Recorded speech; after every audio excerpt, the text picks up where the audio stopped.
Subscribe to Mufti Tariq Online and press the bell icon for more videos.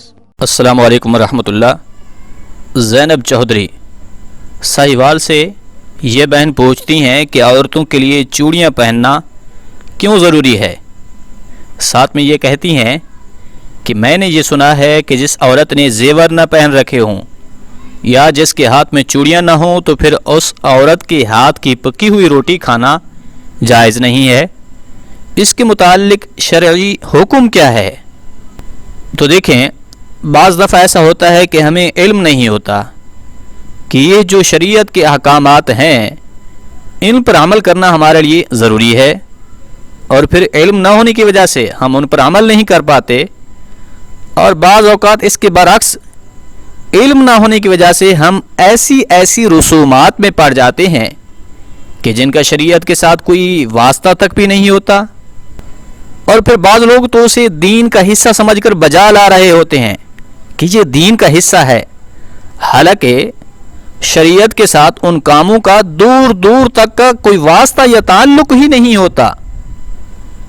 یعنی بعض لوگوں کے ذہنوں میں ایسی غلط فہمیاں موجود ہوتی ہیں کہ جن کا شرعی نقطہ نظر سے کوئی وجود ہی نہیں ہوتا، اور یہ ہوتا اس وقت ہے کہ جب ہم دین سے دوری اختیار کر لیتے ہیں۔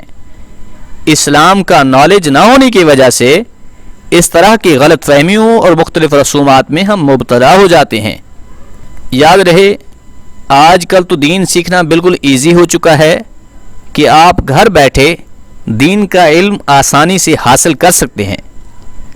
دیکھیں، شریعت میں عورت کے لیے سجنا، سنورنا، بناؤ سنگھار کرنا بالکل جائز ہے۔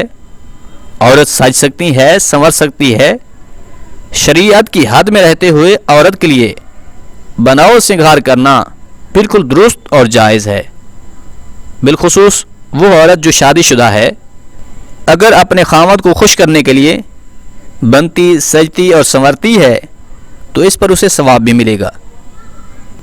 یعنی جو شادی شدہ عورت شریعت کے دائرے میں رہتے ہوئے اپنے شوہر کو خوش کرنے کے لیے سجتی اور سنورتی ہے تو اسے اس پر ثواب بھی ملتا ہے۔ لیکن یہ جو بات کی گئی ہے کہ عورت نے اگر زیور نہیں پہن رکھے یا ہاتھ میں چوڑیاں نہیں ہیں تو اس کے ہاتھ کا پکا کھانا حلال نہیں ہوتا، تو یہ بات جہالت پر مبنی ہے۔ اس بات کا شریعت سے نہ تو کوئی تعلق ہے اور نہ ہی اس کی کوئی حقیقت ہے۔ لہٰذا عورت کے ہاتھ میں اگر چوڑیاں نہیں ہیں تو وہ کھانا بنا بھی سکتی ہے، اور اس کا بنا ہوا کھانا بالکل حلال اور جائز ہے۔ ایسی باتوں کی طرف دھیان دینا اپنے عقل اور وقت کو ضائع کرنا ہے۔ ایسی باتوں سے ہر صورت پرہیز کرنا ضروری ہے۔